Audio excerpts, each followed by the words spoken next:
اللہ تعالیٰ بندوں کو آزماتا ہے، پرکھ کرتا ہے، امتحان لیتا ہے، طرح طرح کی نعمتوں سے اسے مالا مال کرتا ہے، کاروبار وسیع ہو جاتا ہے، اس کے لیے دولت کے انبار لگ جاتے ہیں، دنیاوی مال و اسباب اس کے لیے جمع ہو جاتا ہے، منصب ملتا ہے، عہدہ ملتا ہے، اقتدار ملتا ہے، شان و شوکت ملتی ہے، لوگوں کے دلوں میں اس کا گھر بنتا ہے، تو اس کے ذہن میں یہ بات آتی ہے کہ میرے رب نے مجھے جو عزت دی ہے میں اس کا استحقاق رکھتا تھا، اور میں اگر اس لائق نہ ہوتا تو مجھے کیوں نوازا جاتا، تو گویا میرا رب میرے اوپر راضی ہے۔ اور پھر جب محفل نعت میں مہمان خصوصی بھی بن گئے تو پھر تو ان کے نفس کو اور تسکین مل گئی۔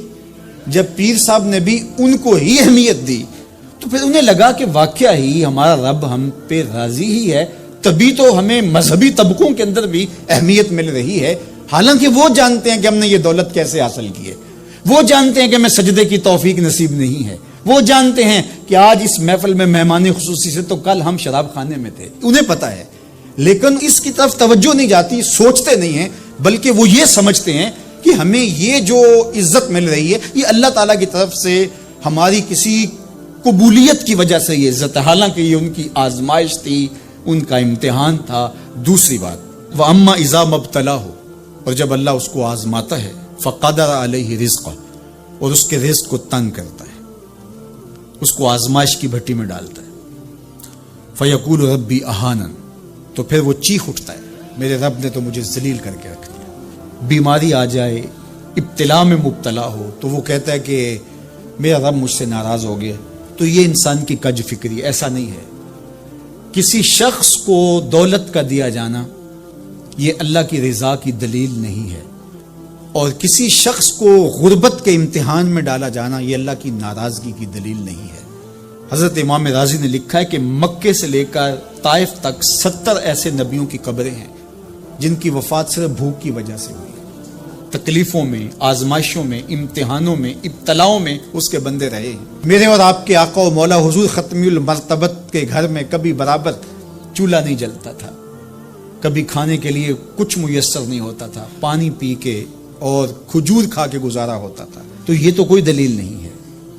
اللہ کی رضا کی دلیل کیا ہے؟ نیکی کی توفیق مل جانا، اور اللہ کی ناراضگی کی دلیل کیا ہے؟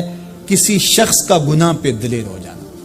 کوئی بندہ گناہ پہ دلیر ہے اور معصیت، نافرمانیاں، اللہ کے حکموں کو توڑنا اس کا مزاج ہے، تو سمجھو اللہ اس سے ناراض ہے۔ اور اگر کسی کو اللہ نے سجدے کی توفیق دی ہے، کسی کو اللہ نے اپنے راستے میں خلوص کے ساتھ خرچ کرنے کی توفیقات عطا کی ہیں، حلال حرام کی تمیز اس کو عطا کر دی گئی ہے، تو پھر سمجھ لو کہ اللہ اس پہ راضی ہے۔ باقی رہی بات کہ کسی کو دولت کا زیادہ دیا جانا، کسی کو کم دیا جانا، تو یہ آزمائش ہے۔ اب جو اہل ایمان ہیں، اللہ کے بندے ہیں، وہ کیا کرتے ہیں؟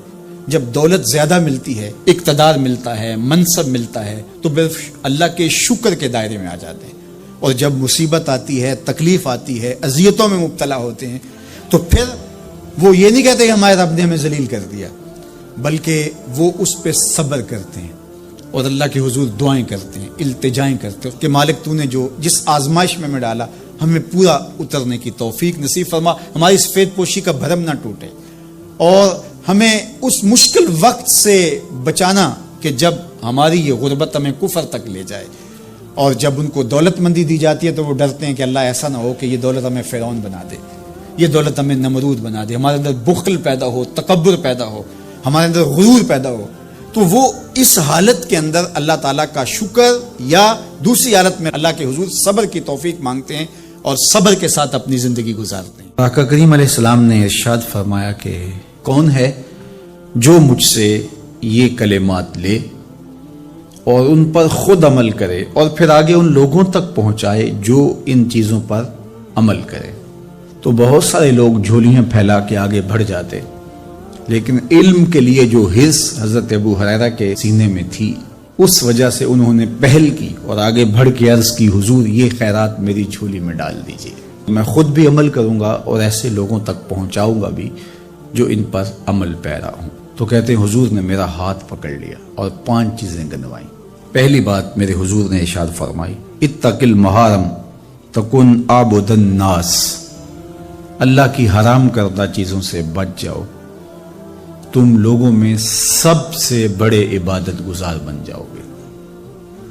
نیکی کرنا بہت اہم ہے، لیکن یہاں جو تعلیم دی گئی وہ گناہ سے بچنے کی ہے۔ ایک شخص رات کو 100 نفل پڑھ لیتا ہے، لیکن صبح اٹھ کے کسی کا حق غصب کرتا ہے، کسی کو گالی دیتا ہے، جھوٹ بولتا ہے، کم تولتا ہے، کم ناپتا ہے، اللہ کے احکام کو توڑتا ہے، اور دوسرا شخص ساری رات عشاء کی نماز کے بعد سویا رہا اور دن کو فجر کے بعد اس نے جھوٹ نہیں بولا، کسی کو تنگ نہیں کیا، اللہ کی مخلوق کو ضرر نہیں پہنچایا، تو شریعت ایسے شخص کو پسند کرتی ہے جو اللہ کی حرام کردہ چیزوں سے بچ جائے۔ نیکی کی توفیق مل جائے، نفلی عبادات میسر آ جائیں تو بڑی بات ہے، لیکن اس سے بڑی بات یہ ہے کہ اللہ کی حرام کردہ چیزوں سے بچا جائے۔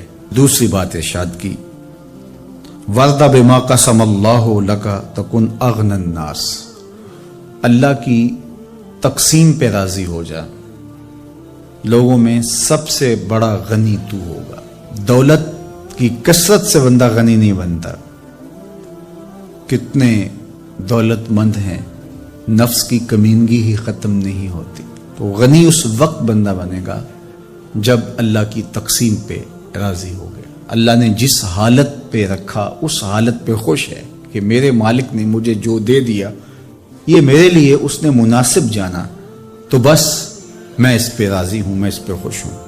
اور اگر انسان یہ نہیں چاہتا اور نہیں کرتا تو جہاں بھی ہوگا وہ مطمئن نہیں ہوگا۔ پھر ارشاد فرمایا، وَأَحْسِنْ إِلَىٰ جَارِكَ تَكُنْ مُؤْمِنًا، اپنے ہمسائے کے ساتھ سلوک اچھا کر تو کامل مومن ہو جائے گا۔ جو آپ کا ہم سایہ ہے تو آپ کا سایہ شفقت کا اس پر پڑنا چاہیے۔ آپ کا ہم سایہ آپ کی طرف سے سخت دھوپ میں اذیت گوارا نہ کرے، بلکہ آپ کے ہم سائے کے آپ ہم سائے ہی قرار پائیں، تو آپ کے ایمان کی کسوٹی یہ ہے، آپ کے مومن ہونے کا معیار یہ قرار دیا گیا کہ آپ اپنے ہمسایوں کے ساتھ کیسے ہو۔ چوتھی چیز، وَأَحِبَّ لِلنَّاسِ مَا تُحِبُّ لِنَفْسِكَ تَكُنْ مُسْلِمًا، اگر تم کامل مسلمان بننا چاہتے ہو تو جو اپنے لیے پسند کرتے ہو تمام مخلوق کے لیے وہ پسند کرو۔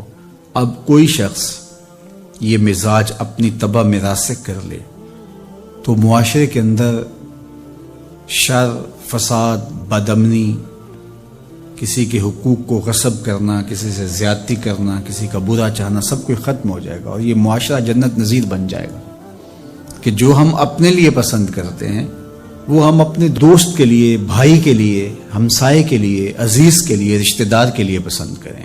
اور پانچویں بات، وَلَا تُكْثِرِ الضِّحْكَ فَإِنَّ كَثْرَةَ الضِّحْكِ تُمِيتُ الْقَلْبَ، ابو ہریرہ، زیادہ ہنسا نہ کرو، زیادہ ہنسنے سے دل مر جاتا ہے۔ مسکرانا تو سنت ہے، مسکرانا حضور کی عادت تھی، جس کی تسکین سے روتے ہوئے ہنس پڑیں، اس تبسم کی عادت پہ لاکھوں سلام۔ مسکرانے کے بعد اگلا مرحلہ دہک کا آتا ہے، لیکن دہک کبھی کبھی حضور سے صادر ہوا، اور کہا یہ حضور علیہ السلام سے صادر نہیں ہوا، تو کہے سے منع کر دیا گیا۔ دہک کبھی کبھی ہو اور تبسم آپ کی زندگی میں شامل ہو۔ اللہ اس حدیث پاک کا نور ہماری روحوں میں اتار دے اور ہمارے باطن میں چراغاں کرے۔ کرونا وائرس کی وجہ سے پورے ملک کے اندر لاک ڈاؤن ہے، تو اس موقع سے بھرپور فائدہ حاصل کر کے ہمیں ذکر و فکر کی طرف آنا چاہیے۔ قرآن مجید کی تلاوت، کثرت نوافل، قضا شدہ نمازوں کی ادائیگی اور دیگر امور خیر بجا لانے چاہیے۔ اپنے ماں باپ کی صحبت میں بیٹھنا چاہیے، ان کی دعائیں لینی چاہیے، اپنے بچوں کے پاس بیٹھیں، اور بہت سارے اور امور جو ہم اپنی مصروفیات کے باعث پورے نہیں کر پاتے، تو یہ موقع ہے ان کو پورا کرنے کا۔ لیکن اس موقع سے ناجائز فائدہ حاصل کرتے ہوئے بہت سارے لوگ اپنے مکانوں کی چھتوں پہ دھاتی تاروں کے ذریعے پتنگیں اڑانے کے شغل میں مصروف ہیں، تو اس شغل سے خدا را باز آئیے یہ موقع ایک دوسرے کی مدد کرنے کا ہے، نصرت اور اعانت کرنے کا ہے، نہ یہ کہ مکانوں کی چھتوں پہ کھڑے ہو کے آپ خونی کھیل کھیلیں اور دھاتی ڈور کے ذریعے سے لوگوں کے گلے کٹیں اور لوگوں کو نقصان ہو۔ تو اس سے خدا را ہمیں خود بھی باز آنا چاہیے اور اپنے بچوں کو بھی اس سے روکنا چاہیے، ان کی حوصلہ شکنی کرنی چاہیے۔ ویسے بھی علماء نے کہا کہ یہ جو پتنگ کٹتی ہے تو بچے اس کو لوٹنے کے لیے دوڑتے ہیں اس کے پیچھے۔ تو عمومی طور پہ ہمارے ہاں یہ کہا بھی جاتا ہے کہ میں پتنگیں لوٹ رہا ہوں یا لوٹ کے لایا ہوں، تو شرعاً وہ اس کی ملک نہیں تھی تو وہ کیسے اس کو اپنے پاس رکھ سکتا ہے؟ تو یہ ایسا گناہ ہے جس کو گناہ نہیں سمجھا جاتا، اور بچپن میں معصوم ذہن پر لوٹ مار کا تصور اس سے ابھرتا ہے، اور آج وہ پتنگ لوٹ کے لایا ہے تو کل بڑا ہو کے بڑا لٹیرا بنے گا۔ تو یہ ماں باپ کو سوچنا چاہیے کہ پتنگ لوٹنے کا عمل لوٹنے کی ایک مشق ہے، اور بچہ اس کو کوئی برائی نہیں سمجھ رہا اور اس کو گناہ نہیں سمجھ رہا، حالانکہ یہ مال لقطہ ہے۔ اور اگر کسی نے پتنگ لوٹ لی یا ڈور لوٹ لی تو ہمارے فقہا نے لکھا ہے کہ 6 ماہ تک اس کا اعلان کرے، مالک کے نہ ملنے کی صورت کے اندر اس کو صدقہ کرے، وہ خود پھر بھی نہیں رکھ سکتا ہے چونکہ یہ مال لقطہ کے حکم کے اندر ہے۔ تو عمومی طور پہ ہم بچے کو بھی شاباش دیتے ہیں، اس کو بڑا دلیر قرار دیتے ہیں کہ اس نے اتنی پتنگیں لوٹی، آج اس کا یہ کمال ہے۔ تو میاں یہ بچوں کے نفسیات کے اندر لوٹ مار کے تصور کو راسخ کرنے کا ایک ذریعہ ہے پتنگ۔ اس نقطہ نظر کی طرف شاید کبھی کسی کی توجہ نہ گئی ہو، تو اس پہ بھی غور کرنے کی ضرورت ہے۔ میں تو یہ بات کہا کرتا ہوں کہ چلتی ہوئی ٹرالی سے یا ٹرک سے جو بچہ گنا لوٹتا ہے تو اس کو بچے کی بہادری اور فنکاری سمجھا جاتا ہے، لیکن آج جس نے گنا لوٹا ہے تو کل وہ ملک لوٹنے لگے گا، کل وہ اور کچھ بھی لوٹے گا۔ تو یہ چونکہ جب برائیاں شروع ہوتی ہیں تو بڑے پیمانے سے شروع نہیں ہوتی، چھوٹے پیمانے سے شروع ہوتی ہے۔ تو پتنگ لوٹنے کا تصور لوٹ مار کی طرف لے جانے والا ہے، اور دوسرا یہ قاتل ڈور کتنے لوگوں کی زندگی کا چراغ بجھا دیتی ہے، اور کیا گزرتی ہے ان ماں باپ کے اوپر جن کا لخت جگر، جن کا بیٹا ان کے ہاتھوں کے اندر دم توڑ جاتا ہے اور گلا کٹ گیا ایک ڈور سے۔ اور ایسے واقعات ہم کتنے سنتے ہیں۔ تو میں گزارش کروں گا کہ اس خونی کھیل سے باز رہا جائے۔ اخلاقیات بھی اجازت نہیں دیتے، ہمارا ملکی قانون بھی اس کی اجازت نہیں دیتا، اور پنجاب پولیس بھی اس پر ایکشن کر رہی ہے۔ ان کے ساتھ تعاون کیجئے اور اپنے گرد و پیش کے ماحول کی انہیں خبر بھی کیجئے، خود بھی بچیے، اپنی اولادوں کو، بچوں کو بھی اس سے محفوظ رکھیے۔ اللہ آپ کی حفاظت کرے۔ والسلام علیکم ورحمۃ اللہ وبرکاتہ۔ قرآن مجید کا اسلوب بیان دیکھیے کتنا دل آویز اور خوبصورت، اور مذہب اسلام کی خوبصورتی دیکھیے۔ غریبوں کو، یتیموں کو، لاچاروں کو، اپاہج اور کمزوروں کو، بیوگان اور اراملہ اور مساکین کو مدد کرنا، ان کی اعانت کرنا، ان کو کھانا دینا، یہ تو سارے لوگ کہتے ہیں، لیکن قرآن نے کتنی خوبصورتی کے ساتھ ہمیں بتایا کہ مسئلہ کھانے کا نہیں ہے، مسئلہ ان کو عزت دینے کا ہے۔ اگر تم ان کو کھانا دیتے ہو اور تذلیل بھی کرتے ہو تو تم اللہ کی رضا کبھی نہیں پا سکتے۔ اللہ کی رضا تمہیں تب نصیب ہوگی جب تم ان کی عزت نفس کا خیال رکھو گے، ان کی تذلیل نہیں کرو گے۔ تم ان کی تصویریں سوشل میڈیا پہ اور اخباروں پہ ڈال کر کے ان کی تذلیل کا سبب اور ذریعہ نہیں بنو گے تو پھر تمہارا رب تم سے راضی ہے۔ تو بات کھانا دینے کی نہیں ہے، قرآن کہتا ہے تم ان کی خدمت کرو، ان کو کھانا کھلاؤ، لیکن اس چیز کا تمہیں پہلے خیال ہونا چاہیے کہ تم ان کی عزت نفس کو مجروح نہ ہونے دینا۔ وَرَجُلٌ تَصَدَّقَ بِصَدَقَةٍ فَأَخْفَاهَا حَتَّى لَا تَعْلَمَ شِمَالُهُ مَا تُنْفِقُ يَمِينُهُ۔ میرے حضور نے فرمایا جس شخص نے صدقہ کیا اور اتنے مخفی انداز میں کیا کہ جو دائیں ہاتھ نے خرچ کیا بائیں ہاتھ کو اس کا پتہ ہی نہ چلا، قیامت کے دن جب کوئی سایہ نہیں ہوگا اللہ ایسے شخص کو اپنے عرش کا ٹھنڈا سایہ نصیب فرمائے گا۔ کتنی بڑی بات ہے۔ قرآن نے ہمیں سرًا و اعلانیہ دونوں طریقے بتائے ہیں۔ اعلانیہ بھی خرچ کر سکتے ہو، مخفی بھی خرچ کر سکتے ہو۔ لیکن اعلانیہ خرچ تم تب کرو گے جب کسی کی عزت نفس کا مسئلہ نہیں ہوگا. آپ مسجد کے لیے فنڈ مانگ رہے ہیں، کوئی بات نہیں، یہاں تو کوئی ایسا شخص نہیں ہے، لیکن کسی ایک شخص کو دے رہے ہیں تو پھر آپ کو اس بات کا خیال کرنا ہوگا، اس وقت پھر مخفی کرنا تمہارے لیے ضروری ہے.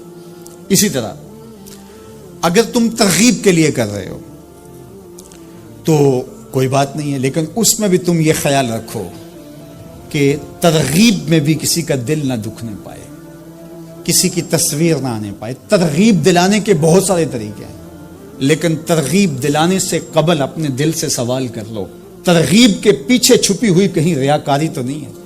چونکہ ریاکاری جو ہے یہ کالے پتھر پر کالے رنگ کی چونٹی چلے تو اس کی چال سے بھی زیادہ باریک ہے، تو یہ بڑی باریک چال ہے.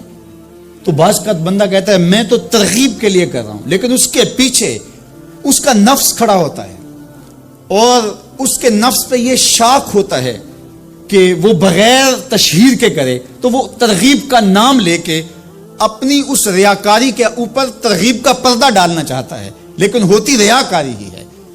تو یہ اپنے آپ سے پوچھے. بندے کو پتا ہوتا ہے کہ میں کہاں کھڑا ہوں. اقبال نے کہا تھا کہ ملا سے نہ پوچھ اپنے دل سے پوچھ. تو بندے کو پتا ہوتا ہے کہ یہ ترغیب ہے یا اس کے پیچھے چھپی ہوئی ریاکاری ہے، اور ریاکاری تھوڑی سی بھی اللہ کو قابل قبول نہیں ہے. حضرت ابو امامہ الباہلی رضی اللہ تعالیٰ عنہ فرماتے ہیں کہ میں نے حضور سے پوچھا کہ ایک شخص جہاد کرتا ہے اور اپنی جان وار دیتا ہے اور اس کا مقصد اللہ کے دین کو سر بلند کرنا ہے، لیکن اس کے ذہن میں یہ بھی ہے کہ چلو میری بہادری کے جھنڈے بھی لگ جائیں گے، تو کیا اس کو اس عمل کا صلہ ملے گا؟ تو میرے حضور نے ارشاد فرمایا فلا شیء لہ، اسے کوئی اجر نہیں ملے گا. اللہ صرف اسی عمل کو قبول کرتا جو محض اس کے لیے کیا جائے. تیرے عمل میں اخلاص ہو تو اس کا اجر کچھ اور ہے. حور و خیام سے گزر، بادہ و جام سے گزر. جو محض اس کی رضا کے لیے عمل کیا جائے وہی عمل ہے. حضرت معاذ بن جبل رضی اللہ تعالیٰ عنہ حضور کے روضہ انور کے پاس بیٹھ کے رو رہے تھے. حضرت عمر گزرے تو رک گئے. کہا معاذ رو رہے ہو؟ کہا کہ صاحب مزار کا ایک فرمان یاد آیا جس نے مجھے رلا دیا. تو کہا وہ کیا فرمان تھا؟ کہا ایک دن حضور نے کہا تھا تھوڑی سی ریا بھی شرک ہے، تھوڑی سی ریا بھی شرک ہے. تو ضرور رکیے. آپ ترغیب کا نام لے رہے ہیں کہ میں ترغیب دینے کے لیے کر رہا ہوں، لیکن ذرا ایک لمحے کے لیے رک کے اپنے آپ سے سوال کر لیجئے ترغیب کے پردوں کے پیچھے چھپی ہوئی کہیں ریا تو نہیں ہے؟ اگر ریا کہیں چھپی ہے تو عمل ضائع ہو گیا، عمل برباد ہو گیا. کیتی کتری پئی کھو محمد تے سکہ بنیا زردہ، سب کچھ برباد ہو گیا. اس لیے محض اس کی رضا کے لیے ترغیب بھی اگر آپ کی نیت ہے تو اس سے قبل اچھی طرح اپنے آپ کو جانچ لیں کہ ہم کھڑے کہاں ہیں. اللہ اکبر. تو کہا کہ کلا بل لا تکرمون الیتیم، تمہارا مسئلہ یہ ہے کہ تم یتیم کی تکریم نہیں کرتے ہو، عزت نہیں دیتے. حضور علیہ الصلوۃ والسلام نے فرمایا کہ مومن کا معاملہ بھی بڑا عجیب ہے کہ اسے اگر تکلیف ہوتی ہے تو اس پر وہ صبر کرتا ہے، یا اسے خوشی ملتی ہے تو اس پر وہ شکر کرتا ہے. تو دونوں صورتوں میں اللہ اس کو اجر عطا کرتا ہے. اور یہ صرف شان مومن کی ہی ہے کہ وہ مصیبت پر صبر کرے، بلکہ فرمایا کہ مومن کے پاؤں میں کانٹا بھی چبھتا ہے تو اس کا بھی اس کو اجر دیا جاتا ہے. اس کے درجے بلند ہوتے ہیں، اس کے گناہ معاف کر دیے جاتے ہیں، اس کی خطاؤں سے درگزر کر لیا جاتا ہے. لیکن یہ مشروط ہے اس تکلیف کو صبر کے ساتھ برداشت کرنے سے. اگر وہ واویلا کرتا ہے، ناشکری کے کلمات کہتا ہے، تو تکلیف تو ختم نہیں ہوتی لیکن اجر زائل کر دیا جاتا ہے. تو اس لیے ہمیں ہر صورت کے اندر صبر کے دامن کو مضبوطی سے تھامنے کی تلقین کی گئی ہے. اور اہل ایمان کو یہ بھی سبق دیا گیا کہ جب انہیں کوئی بھی مصیبت پہنچتی ہے تو وہ کہتے ہیں انا للہ و انا الیہ راجعون، کہ ہم اسی کے ہیں اور اسی کے حضور پلٹ کے جانا ہے. تو یہ وہ امر ہے کہ جو ان کی طبیعت کے اندر ٹھہراؤ پیدا کرتا ہے اور ان کی زندگیوں کے اندر اللہ تعالیٰ جل شانہ پر جو یقین ہے اس کا پتہ دیتا ہے. اگر مصیبت کو اللہ کی طرف سے سمجھ کے مان کے صبر کیا جائے، اس کو مقدور سمجھا جائے، اس پر واویلا نہ کیا جائے، اللہ کی نافرمانی کا کوئی کلمہ نہ بولا جائے، اپنے عقیدے میں تزلزل نہ آنے دیا جائے، اپنے رویوں کی خوبصورتی کو زائل نہ ہونے دیا جائے، تو اس کا مطلب ہے کہ وہ شخص مومن ہے. اس کا یقین ہے کہ یہ اللہ کی طرف سے ہے، تو پھر اس کے یقین کے صلے کے اندر اللہ اس کو پھر ہدایت قلب کا چراغاں نصیب کرتا ہے۔ اور فرمایا واللہ بکل شیء علیم، اور اللہ ہر شے کو جاننے والا ہے، اسے پتہ ہے کہ کسی پر مصیبت نازل کیوں کرنی ہے، اور اس مصیبت سے اس کا امتحان لینا مقصود ہے، اس کے درجوں کو بلند کرنا مقصود ہے، اس کے گناہوں کو معاف کرنا مقصود ہے، اس کو کسی آزمائش میں ڈال کر کے اس کو مزید کندن بنانا مقصود ہے، یا اس کا کیا مقصود ہے، اس کو سزا دینا مقصود ہے، یہ اسے پتہ ہے۔ تمہارا رب تمہاری طرف آنے والی جو تکلیفیں ہیں ان کے اندر ہزارہا پنہا حکمتوں سے واقف ہے۔ یہاں یہ بات بھی سمجھنے کے قابل ہے کہ جو شخص مصیبت کے آنے پر صبر اور استقامت کے ساتھ اس سے نپٹتا ہے اور اللہ پر جو اس کا یقین ہے اس میں تزلزل پیدا نہیں ہونے دیتا، کل من عند اللہ، اے محبوب فرما دیجئے جو کچھ ہے وہ تمہارے رب کی طرف سے، یہ اس کا خیال اور فکر ہے کہ یہ میرے اللہ کی طرف سے، تو پھر اس مصیبت کو ٹالنے والا بھی وہی ہے۔ تو اگر یہ اس کا عقیدہ پختہ تھا تو پھر وہ مالک کی دہلیز چھوڑ کے، مالک کی چوکھٹ چھوڑ کے کسی اور دہلیز پہ نہیں جائے گا، کسی اور چوکھٹ پہ نہیں جائے گا، وہ اس مصیبت کو دور کرنے والا مؤثر حقیقی اللہ کو ہی جانتا ہوگا اور اسی کے حضور دعائیں کرے گا، التجائیں کرے گا، کسی شرک کا ارتکاب نہیں کر سکتا ہے، اور وہ مالک کی دہلیز سے کبھی روح گردانی نہیں کر سکتا، بلکہ اس تکلیف کے آنے سے وہ اپنے رب کے ساتھ اور زیادہ جڑ جائے گا، اور اگر وہ صبر کرے تو یہ اس کا ایک مرتبہ ہے کہ وہ حوصلے کے ساتھ اس تکلیف کو برداشت کرے، اور دوسرا مرتبہ جو اس سے بڑھ کر ہے کہ اس پہ اللہ کی رضا کے سانچے میں اپنے آپ کو ڈھال لے کہ جے سونا میرے دکھ وچ راضی، میں سکھ نو چلے ڈاواں۔ اگر وہ اس بات پہ راضی ہے تو کوئی بات نہیں ہے، میں اس پہ راضی ہوں کہ میرے رب کی یہ رضا ہے۔ تو یہ دونوں چیزوں کا مل جانا یا دونوں میں سے کسی ایک کا مل جانا، یہ اللہ کی طرف سے اس کو دیا گیا انعام ہے جو اس مشکل حالات میں اس کو حاصل ہوتا ہے۔